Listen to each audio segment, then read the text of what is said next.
우리 주보에 표시는 하고 있지 않습니다만은 사실 지난주부터 이번 주에 이르기까지 이 공동체에 관한 설교를 여러분들에게 전하고 있습니다. 연말까지 어떤 메시지가 좋을까, 또 어떤 말씀을 함께 은혜로 나누면 좋을까라고 생각하다가 공동체에 관한 메시지를 좀 나눴으면 좋겠다. 이제 로마서 우리가 강해가 끝났기 때문에 이런 생각을 하면서 이제 공동체 말씀 두 번째 말씀을 오늘 전하고자 합니다. 세 명의 아낙네가 우물가에서 일을 하고 있었습니다. 물을 기르면서 이제 일을 하고 있었는데 엄마들이 모이면 하는 일이 뭐겠습니까? 자식 자랑이죠. 이 세 명의 여인이 각각 자기 아들 자랑을 합니다. 한 여인이 먼저 아들 자랑을 합니다. 우리 아들은 재주가 많아. 얼마나 운동을 잘하는지 많은 사람들이 우리 아들을 칭찬하지. 이렇게 자랑을 했어요. 그러자 또 다른 여인이 이렇게 말합니다. 우리 아들은 말이야, 노래를 너무 잘해. 얼마나 목소리가 아름답고 노래를 잘하는지 사람들이 한 번만 들으면 꼭 더 들어보고 싶어 하지. 이렇게 자랑을 했어요. 그런데 이 세 번째 여인은 자기 아들이 딱히 자랑할 게 별로 없는 거예요. 그래서 다른 여인들의 말을 그저 묵묵히 들어볼 뿐이었습니다. 우리 아들은 자랑할 게 없어요. 그저 평범한 아이입니다. 이렇게 이야기하고 넘어간 거예요. 자, 이 세 여인이 이제 물을 다 깃고 이제 물동이를 들고 집으로 이제 들어가려고 할 때 멀리서 그 아들 셋이 이 여인들에게 다가옵니다. 이때다 생각한 첫 번째 여인이 아들에게 요청합니다. 얘야, 너의 기술을 한번 이 아주머니들에게 한번 보여주렴. 첫째 아들이 열심히 달려오다가 덤블링을 하면서 공중제비를 돕니다. 정말 지금까지 보도 듣도 못한 기술을 보여주니 아주머니들이 손뼉을 치며 좋아했죠. 그리고 두 번째 아주머니가 또 이 여인이 아들에게 요청합니다. 얘야, 네 노래를 한번 들려주렴. 그랬더니 그 두 번째 여인의 아들이 노래를 하는데 얼마나 노래를 잘하는지 아주 기가 막힌 가수가 될 것 같더라고요. 그런데 이제 셋째 아들은 뭐 자랑할 게 없으니까 이 아주머니들과 함께 손뼉을 치고 즐거워하면서 이제 그 다른 두 아들의 재주를 이렇게 같이 보면서 즐거워하고 있는 것입니다. 자, 그런데 이제 집에 가게 되었습니다. 이제 집에 가게 되는데 이 두 아들은 자신들의 그 재능을 칭찬해 준 어머니들을 뒤로 하고 자기가 또 가야 할 길을 이렇게 떠나버렸습니다. 그런데 이 세 번째 여인의 아들은 어머니의 물동이를 치고 같이 집에까지 가주는 것입니다. 이 어머니들의 이 자랑처럼 어떤 아들은 재주가 많아서 성공해서 높은 자리에 올라가게 될 것이고요. 또 어떤 아들은 노래를 잘 불러서 유명한 가수가 되기도 할 것입니다.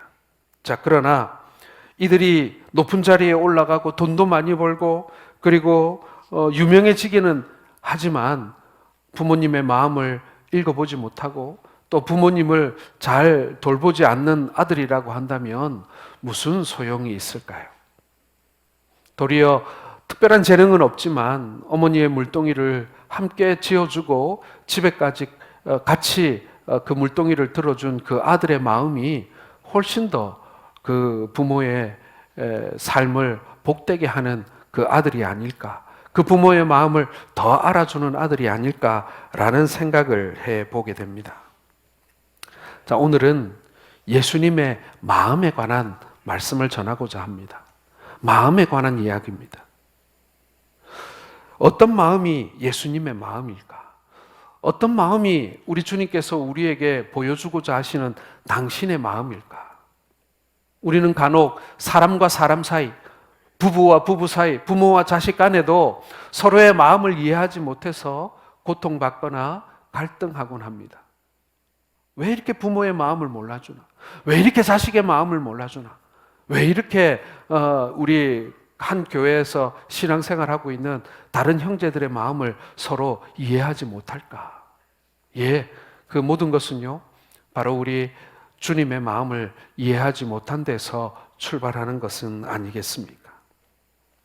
오늘 본문이 알려주고 있는 하나님의 마음은 무엇이겠습니까? 첫 번째는 여러분, 예수님의 마음은요, 함께하는 마음이라는 것입니다.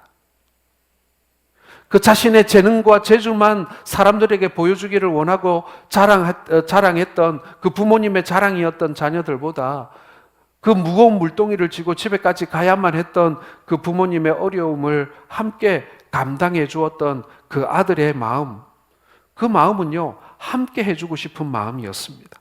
자, 오늘 2절을 같이 보시기 바랍니다. 같이 읽겠습니다. 마음을 같이하여 같은 사랑을 가지고 뜻을 합하여 한 마음을 품어. 오늘 사도 바울이 빌립보 교인들에게 같은 마음, 같은 사랑, 뜻을 합하여 한 마음을 품어 라고 하는 4가지의 표현을 했습니다마는 사실은 이것은 한 가지입니다. 모두 같은 말이라는 얘기예요. 빌립보 교회는 사도행전 16장에 바울에 의해 세워진 교회입니다. 바울은 마게도니아의 첫 성인 이 빌립보에서 자주장사 루디아를 만나서 이 교회를 개척하게 되는 것이죠. 이 루디아는 자주장사, 즉 옷감장사, 옷장사였습니다. 요즘으로 말하면 루디아 드레스샵을 하고 있던 이 루디아를 만나서 그녀의 집에서 교회를 시작하게 되는 것이죠. 빌립보 교회는 이렇게 루디아라고 하는 여성의 가정에서부터, 그리고 이 여인의 헌신에서부터 교회가 시작되게 됩니다. 그래서인지 이 빌립보 교회는요, 여성 주도적인 교회였습니다. 바울이 감옥에 갇혀 있을 때 이 빌립보 교회의 섬김은요, 특별히 세심했습니다. 왜냐하면 여성적인 돌봄이 있었던 이 빌립보 교회이기 때문에, 이 빌립보 교회가 이 여성적인 이 케어, 아주 섬세하고 이 어머니와 같은 따뜻함으로 이 돌볼 줄 아는 그런 교회였기 때문에 바울 사도에게 크나큰 도움이 되었던 것입니다. 여성적인 사랑으로 어려움을 당하고 있는 바울을 돌보는 것이 이 빌립보 교회의 장점이자 재능이었던 것이죠. 그런데 말입니다, 여러분, 모든 것에는 또 양면성이 있지 않습니까? 빌립보 교회가 여성적인 사랑과 돌봄이 특별한 그런 교회였다고 한다면, 또 반면에 여성들에게서 흔히 나타날 수 있는 시기와 질투 그리고 다툼이 이 빌립보 교회의 또 다른 약점이기도 했다라는 것입니다. 빌립보서 4장 2절을 한번 같이 읽어볼까요? 시작. 내가 요디아를 권하고 순두개를 권하노니 주 안에서 같은 마음을 품으라. 자, 이 말씀은요, 이 여성 지도자들, 이 빌립보 교회의 두 특별한 여성 지도자들이 앞으로 더욱더 열심히 마음을 잘 모아서 교회를 잘 섬기라, 뭐 그런 뜻도 일 수도 있습니다만은, 그러나 우리가 미루어 짐작하건대 이 두 여인 사이에 시기와 분열과 다툼이 있었다라는 짐작을 해볼 수가 있는 것입니다. 그래서 바울 사도는 본문 2장 3절에 아무 일에든지 다툼이나 허영으로 하지 말고 라고 권면하고 있는 것이죠. 잘하고 있다면 굳이 이러한 부정적인 이야기들을 꺼낼 필요가 없지 않겠습니까? 여러분, 삼위일체 하나님은 언제나 한 마음으로 하나가 되셨습니다. 창조도 구원도 그리고 모든 섭리도 한 마음으로 하시는 분이 우리 하나님이십니다. 우리 모두가 그리스도 안에 있게 되면요, 각자의 인격을 가지고 있으나 각 사람이 그리스도 안에 있기 때문에 한 마음을 품는 것이 어떻게 보면은 당연한 것입니다. 우리들은 하나님이 보시기에 선하고 아름다운 인생을 살아야 합니다. 시편 133편 1절에 보라, 형제가 연합하여 동거함이 어찌 그리 선하고 아름다운고라고 했지요. 우리가 주 안에 하나 되어 사는 것이 얼마나 복된 삶인가, 얼마나 하나님 보시기에 아름다운 삶인가를 보여주는 그런 말씀이라고 할 수 있습니다. 여러분, 요즘에 여러분 많이 들어보신 단어가 한 가지 있을 겁니다. 고독사라고 하는 단어를 여러분 많이 들어보셨을 거예요. 요즘에 우리 신암사동도요, 특별한 기간입니다. 뭐냐면요, 주민센터에서 어떤 캠페인을 하고 있냐면, 주변 이웃들 중에 고독사의 위험이 있을 만한 이웃들을 신고해 주세요라고 하는 지금 기간입니다. 우리 주변에 혼자 외롭게 사는 분들이 있어서 혼자 외롭게 사는 분이 아주 고령의 그런 어르신일 수도 있지만 꼭 그렇게 많이 고령이 아닌 분들도 사실은 위험할 수 있다라는 것이 통계로 나타나고 있습니다.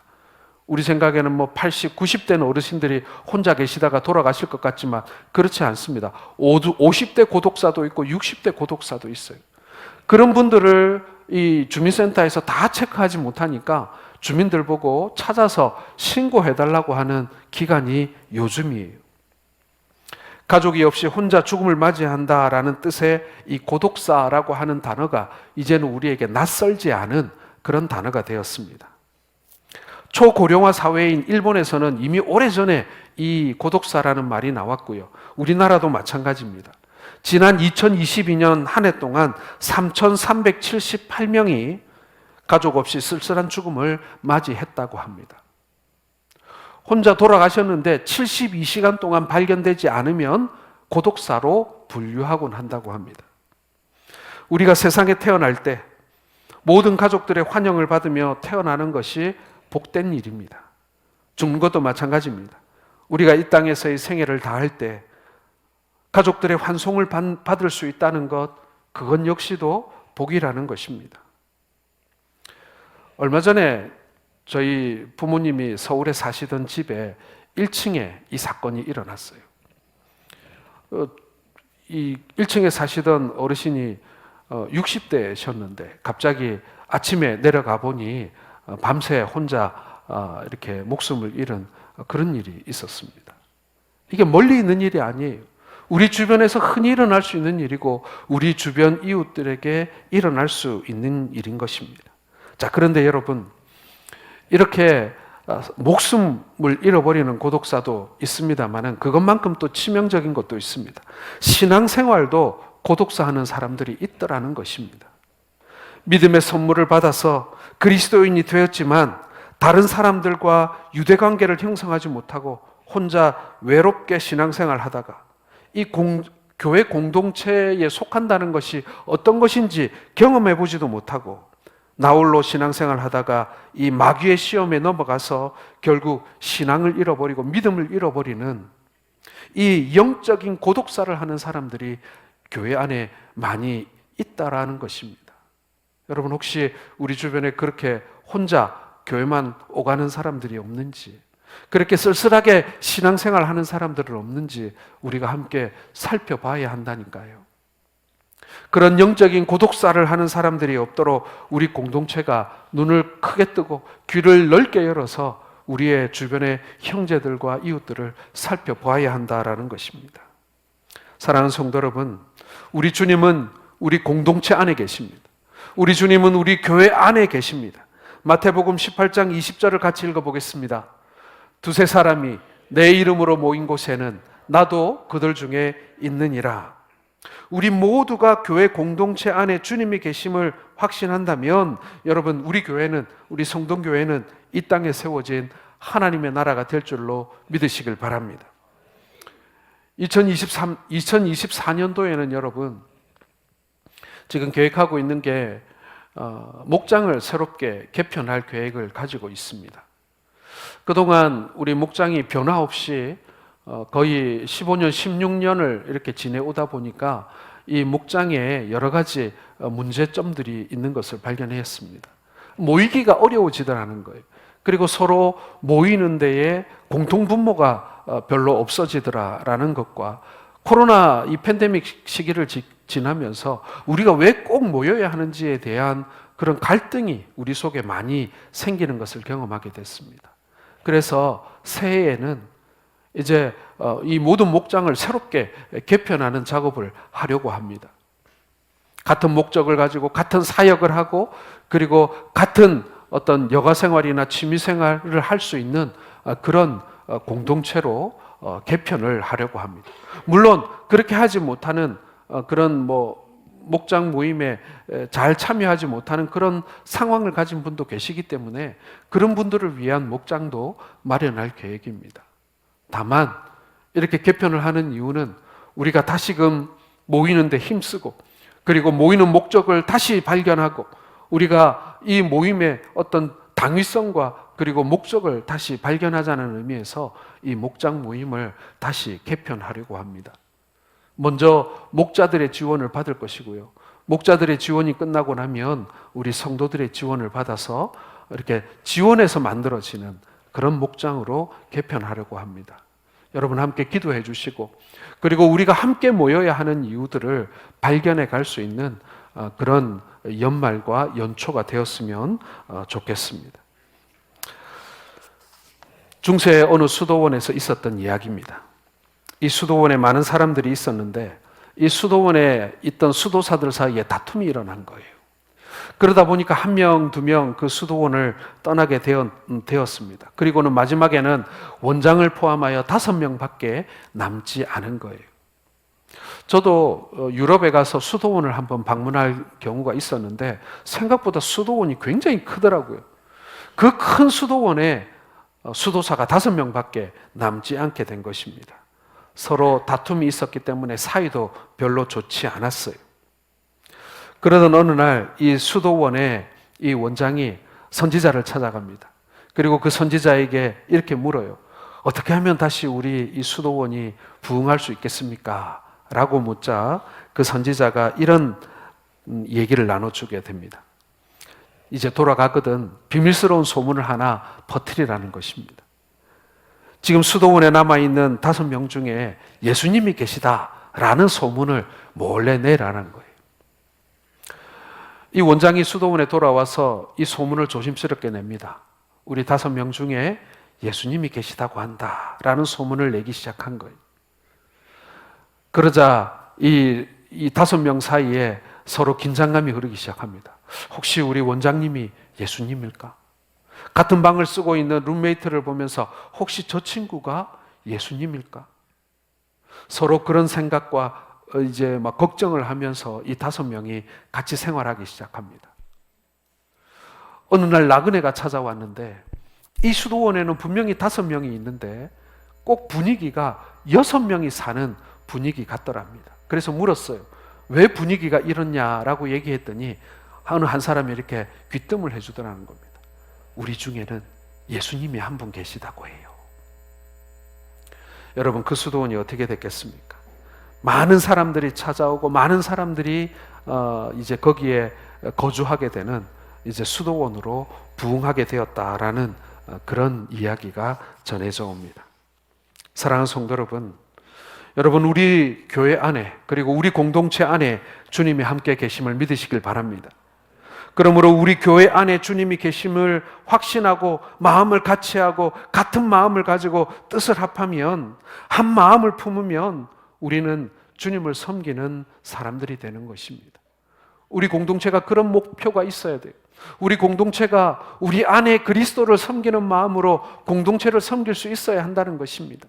내가 대접받는 것이 아니라 내가 주님을 대접하고 내가 섬김을 받는 것이 아니라 내가 주님을 섬기고 그리고 그 주님을 섬기는 마음으로 내가 모든 형제들을 대하게 될 때 하나님의 놀라운 역사가 우리의 공동체 안에 있게 된다. 특별히 그 중에서 가장 중요한 것이 무엇입니까? 함께하는 공동체로서의 그런 하나된 마음을 하나님께서 복으로 주신다라는 것입니다. 여러분 분열하고 다툼이 일어나고 분쟁이 일어난 교회가 얼마나 비참한지 모르시죠? 그런 일이 벌어지면요 정말 우리 모두가 비참해질 수 있습니다. 그것을 이겨낼 수 있는 길은 다른 것이 아닙니다. 형제를 그리스도처럼 섬김으로 말미암아 모두가 한 마음이 되는 교회가 되는 것이죠. 그러한 우리 교회를 꿈꾸시는 우리 모든 성도들 되시기를 주의 이름으로 축원합니다. 두 번째로 여러분 예수님의 마음은요 다툼이나 허영이 아닌 겸손한 마음을 갖는 것입니다. 우리 주님의 마음이 겸손한 마음이에요. 3절 같이 읽겠습니다. 아무 일에든지 다툼이나 허영으로 하지 말고 남을 낮게 여기고. 여러분 여기서 허영이라는 말은요 헛된 자부심이라는 뜻입니다. 이 헛된 자부심은요, 사람들 사이에 경쟁심, 승부욕을 불러일으키고요, 이러한 경쟁심은요, 사람들 사이에 다툼을 불러일으키게 된다라는 것입니다.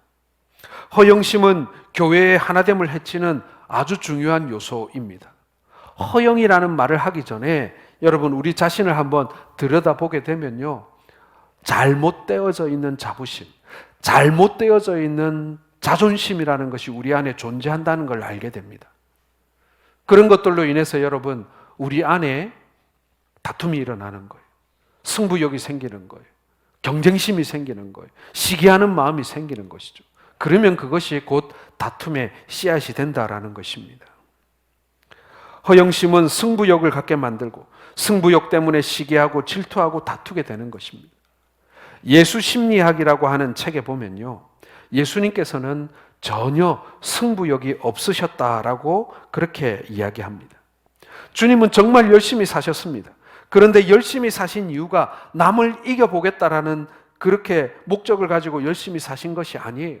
저 바리새인들을 이겨보고 저 로마인들을 이겨보고 그런 마음에서 예수님이 열심히 사신 것이 아니라는 얘기입니다. 남들보다 나아지겠다고 열심히 사신 것이 아니라는 거예요. 여러분, 남을 이기기 위해서 사는 것, 남보다 나아지겠다고 하면서 사는 것은 아주 위험한 삶이고 피곤한 삶입니다. 물론 여러분, 우리가 너무나 빈곤할 때 잘 살아보세요 하면서 우리가 그 빈곤을 벗어나기 위해서 열심히 산 것은 여러분 당연히 그래야 합니다. 왜냐하면 빈곤이 가져다주는 죄가 참 많거든요. 그런데 거기에서 넘어서서 우리가 남들보다 모든 것을 독식하고 남들보다 내가 뭐든지 많이 가져야 직성이 풀리는 그러한 삐뚤어진 승부욕은 여러분 우리의 삶을 위험하게도 그리고 피곤하게도 만든다는 얘기입니다. 우리나라 교육을 한번 생각해 보십시오. 유치원 때부터 시작해서 초등학교 때부터 시작해서 시험 점수로 모든 것을 평가하는 그런 경향이 생겼습니다. 부모들은 자기 자녀들을 다른 집 아이들과 비교해 가면서 자녀들의 경쟁심을 자극하고 그리고 어떻게든지 열심히 공부하고 좋은 대학 가고 성공하도록 그렇게 아이들을 몰아갑니다. 남과 비교하고 경쟁심으로 사는 것, 정말 불행하고 피곤한 인생인 것이죠. 괴로운 인생을 사는 것입니다. 이런 사람에게는 마음의 안식이 있을 수가 없는 것 아니겠습니까? 뭐든지 얼마나 가졌느냐, 이게 중요한 게 아니에요. 상대적인 거예요. 내가 저 사람보다는 많이 가져야겠다. 내가 저 사람보다는 잘 돼야 되겠다. 여러분, 이러한 경쟁심이 우리로 하여금 끊임없는 쳇바퀴 속에 우리를 달리게 만드는 것입니다. 우리 주님은 열심히 사셨지만 경쟁하지 않으셨던 것은요, 사랑하셨기 때문입니다. 사랑하는 사람하고는 경쟁하지 않습니다. 사랑하는 사람이 나를 이기면 기분이 나쁘고 불쾌한 것이 아니라 어떻습니까? 사랑하는 사람이 나를 이기면 도리어 기분이 좋습니다. 내 아들이, 내 딸이 나를 넘어서면 나보다 더 똑똑하고 나보다 더 이 성품이 좋고 또 나보다 더 아름답고 잘생겼으면 부모가 어떻습니까? 아우, 기분 나빠 저놈 때문에. 그러지 않죠. 자랑스럽죠. 더 좋습니다. 기쁩니다. 왜요? 사랑하니까요. 사랑하기 때문에 일부러라도 져주는 것입니다. 그리고 겸손한 마음이죠. 겸손한 태도는 남을 나보다 낮게 여길 때 가질 수 있습니다. 내가 잘났고 내가 높아져야 한다는 마음을 가지면요, 절대로 겸손할 수가 없습니다.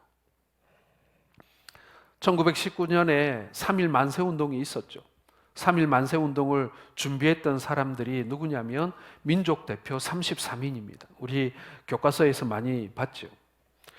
그 민족대표 33인이 어느 날 싸움이 났어요. 독립선언서를 서명해야 하는데 이 33명이 어떤 순서로 서명을 할 것인가를 가지고 싸움이 붙은 거예요. 누가 1번으로 이 독립선언서에 사인을 할 것인가, 이름을 적을 것인가, 그것 때문에 다툰 거예요. 아마도 기독교와 그 당시에는 아주 그 영향력이 있었던 천도교라고 하는 이 기독교와 천도교 사이의 주도권 싸움이라고 할 수 있습니다. 이때 난강 이승훈 선생께서 큰 소리를 지르셨다 그래요. 이 난강 이승훈 선생님은 장로님이셨잖아요. 이 난강 이승훈 장로님이 지금이 어느 때라고 이러시오. 이것은 죽는 순서요. 죽는 순서. 손병희를 먼저 쓰시오. 이렇게 제안을 했다고 합니다. 손병희는 천도교 3대 교주 아닙니까? 동학 천도교 지도자였습니다. 이승훈 장로님은 손병희 선생을 먼저 높여주었던 것입니다. 그러자 분위기가 조용해지고 순서가 잘 작성되었다라고 그렇게 전해지고 있습니다. 죽을 순서라는 거죠. 도리어 여러분, 자신을 낮추게 될 때 하나님께서는 높여주심을 믿으시길 바랍니다. 교회 안에서도요, 내가 섬기는 자리, 낮은 자리로 내려갈수록 우리 주님께서는 우리를 높여주심을 믿으시길 바랍니다. 사람이 높여주는 거 그 무슨 소용이 있어요? 주님이 높다고 인정해 주셔야죠. 주님이 귀하다고 인정해 주셔야죠. 주님이 쓸모 있다고 인정해 주셔야죠. 그게 진짜죠. 사람들이 이렇게 높여준들, 사람들이 칭송한들, 그거요, 돌아서면 말 바뀝니다. 사람들의 칭찬이 얼마나 갈 것 같아요? 얼마 못 갑니다, 여러분. 그러나 우리 주님의 칭찬은 영원한 거예요. 가치가 있는 거예요. 최고인 거예요. 모든 사람이 내게 등을 돌린다 할지라도 우리 주님께서 인정해 주시면 그거 최고의 우리의 복이 아니겠습니까? 우리는 다툼이나 허영을 버리고 겸손한 마음을 가져야 합니다. 그것이 곧 예수님의 마음이기 때문에 그렇습니다. 나보다 남을 낮게 여기고 세워주십시오. 주님께서 당신을 반드시 세워주실 것입니다. 여러분, 이걸 믿게 될 때 공동체가 비로소 건강해질 수가 있는 것입니다. 마지막 세 번째로 여러분, 예수님의 마음은요, 다른 사람의 마음을 돌아보는 마음입니다. 자, 4절 말씀 같이 읽겠습니다. 시작.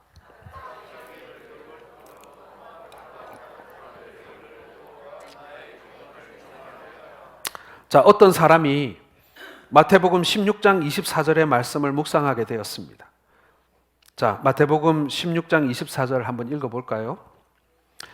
이에 예수께서 제자들에게 이르시되 누구든지 나를 따라오려거든 자기를 부인하고 자기 십자가를 지고 나를 따를 것이니라. 자, 이 사람이요, 이 말씀을 묵상하면서 주님의 제자가 되기 위해서는 나도 십자가를 지고 주님을 따라가야 되겠다, 이렇게 결심을 했어요. 그런데 문제가 생겼습니다. 자, 그렇다면 내가 져야 할 십자가가 뭘까? 십자가를 지고 주님을 따라야 주님의 제자가 된다고 했는데, 그러면 이 십자가를 어떻게 지는 거지? 이렇게 고민하기 시작한 것입니다. 그런데 이 마태복음 16장 24절을 또 읽고 또 읽고 또 읽고 하다 보니까 이 사람의 머릿속에 한 단어가 딱 박히는데, 그 단어가 부인이라고 하는 단어인 거예요. 자, 여러분, 이 부인이라고 하는 단어가 무엇입니까? 어떤 내용이나 어떤 사실을 인정하지 않는다라는 뜻의 부인입니다. 부인했다, 이렇게 얘기하지 않습니까? 그런데 이 남자는요, 이 말씀을 묵상하다 보니까 이 부인이라는 두 단어가 팍 꽂히는데, 이 단어가 그래, 우리 마누라, 이렇게 머릿속에 팍 박혀버린 거예요. 이거 분명히 잘못된 해석이죠, 그렇죠? 이 부인은 그런 부인이 아니라, 와이프가 아니란 말이에요. 그런데 이게 머릿속에 탁 박힌 거예요. 잘못된 해석이긴 하지만 이 남자가, 이 사람이 이런 해석을 한 거예요. 그렇구나, 내 십자가를 지고 주님을 따라가야 되는데 이 내 십자가가 바로 내 부인이구나, 이렇게 적용을 해버린 거예요. 예, 분명히 잘못된 해석일 수도 있습니다만은, 그러나 한편으로 보자면 이게 괜찮은 적용일 수도 있겠다라는 생각을 하게 됩니다. 만약에 내 부인이, 내 와이프가 예수를 안 믿는 여인이라면 분명히 내가 지고 가야 할 십자가일 수도 있겠죠. 그리고 내 와이프가, 내 아내가 몸이 많이 아프다면, 그래서 내가 이 여인을 계속, 내 와이프를 계속 돌보는 그런 어려운 상황에 있다면 분명 이 여인이, 내 부인이 내 십자가인 것도 맞겠죠. 그리고 사이가 나쁜, 나와 사이가 좀 멀어진 그런 아내라고 한다면 분명히 어떻게 보면은 신앙적으로 이 문제를 풀어가야 하는 나의 십자가일 수도 있겠다라는 생각이 듭니다. 여러분, 제대로 된 묵상과 해석이 아닙니다. 하지만 이 남자가 이 부인, 나를 부인하고라고 했을 때 이 부인을 자신의 아내로 생각하고 그 아내를 내가 업고 가야겠다라는 마음을 품게 한 것은 분명 성령께서 하신 마음이 아닐까라는 생각을 하게 됩니다. 여하튼 십자가를 부인하는 십자가의 정신은 여러분 남을 돌아보기 위해서 자신을 희생하는 것이고 자기를 부인하는 것입니다. 십자가를 부인한다는 말이 이게 잘못된 거죠. 십자가를 부인하는 게 아니라 나를 부인하는 거죠. 그게 십자가의 정신입니다. 우리 주님은 멸망을 향해 달려가는 인류를 긍휼히 여기셔서 이 세상에 오셔서 십자가를 지셨습니다. 주님은 멸망하는 우리들을 돌아보시기 위해서 십자가에서 물과 피를 흘리셨습니다. 우리 믿는 성도들은 그 십자가 아래 살아가고 있는 사람들인 거예요. 여러분, 십자가 정신은 다른 게 아닙니다. 십자가 신앙은 다른 것이 아닙니다. 바로 남을 돌아볼 줄 아는 마음으로 사는 것입니다. 내 주변에 있는 나의 형제들과 나의 가족들과 나의 이웃들이 내가 짊어져야 할 십자가로 여기고 그 십자가를 기꺼이 지고 주님 가신 길을 따라가는 거예요. 그게 십자가의 모습인 것입니다. 나만 잘하면 되고, 나만 신앙생활 잘하면 되고, 나만 예배 잘 드리면 되고, 아닙니다, 여러분. 그건 십자가를 지는 삶이 아니에요. 힘들고 불편하고 어렵고 고통스러워도 나의 인생의 무게를 무겁게 해주는 이들을 십자가로 여기고 짊어지고 가야 한다라는 것입니다. 그래서 사도 바울은 자기를 돌아볼 뿐 아니라 다른 사람의 일을 돌아보는 마음이 예수님의 마음이라고 하였습니다. 그리스도인은 예수님의 마음을 본받아서 다른 사람의 일도 돌아봐야 합니다. 이 말씀은 가정에서나 교회에서나 우리 주변에서 자기 일을 잘 못하는 사람이 있으면 도와주라는 그런 말씀입니다. 필요하다면 그를 대신하여 그의 일을 감당하라는 말씀입니다. 교회 안에서 어떤 사정으로 인하여 자기의 맡은 일을 잘 못하는 사람들이 있습니다. 그러면 그 사람을 판단하고 정죄하거나 비난할 것이 아니라 그의 짐을 대신 져주라라는 그런 말씀인 것입니다. 여러분, 쉽지 않죠. 우리 교회 안에서 같이 봉사하고 같이 섬기고 같이 사역하는데 자기가 해야 될 일 잘 안 하고 그래서 다른 사람이 그 일 다 해야 되고 이 민폐다. 우리 그렇게 생각할 수 있습니다. 지난 한 해 동안 우리 팀 사역을 하면서 많은 팀장들이 정말 열심히 일해 주셨습니다.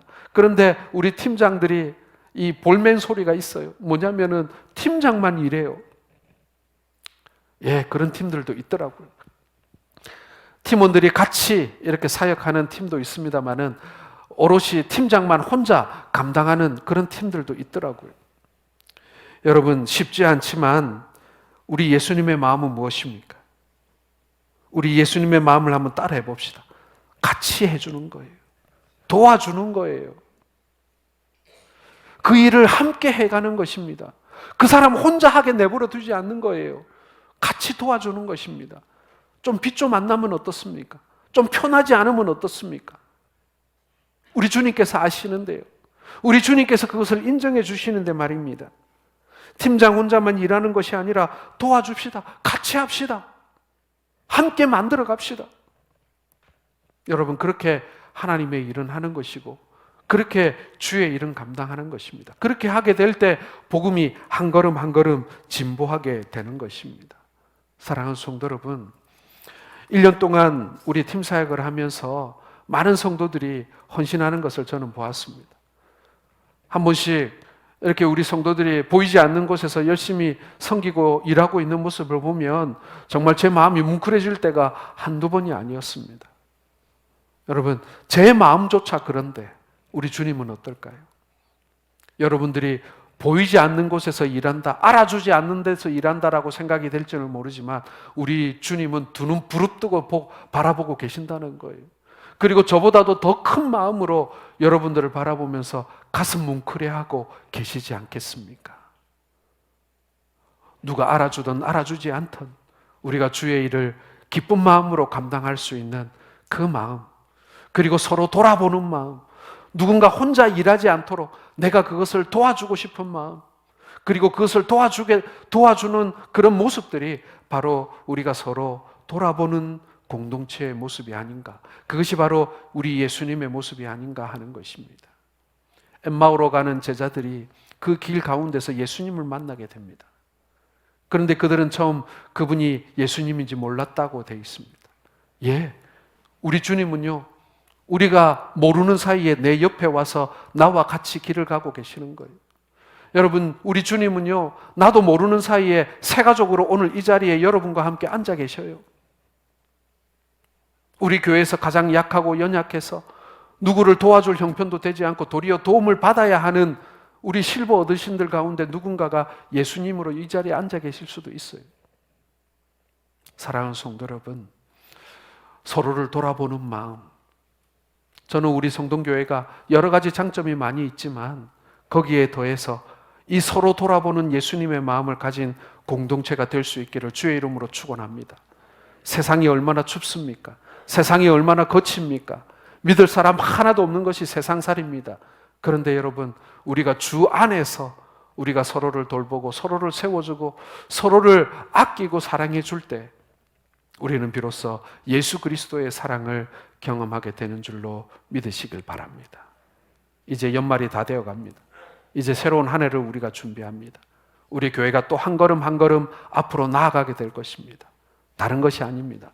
서로 돌아볼 수 있는 마음, 서로 예수님의 마음을 가지고 서로를 아끼고 사랑하는 그러한 하나님이 기뻐하시는 그러한 공동체로서의 우리 성동교회가 되시기를 주님의 이름으로 축원합니다. 기도하겠습니다.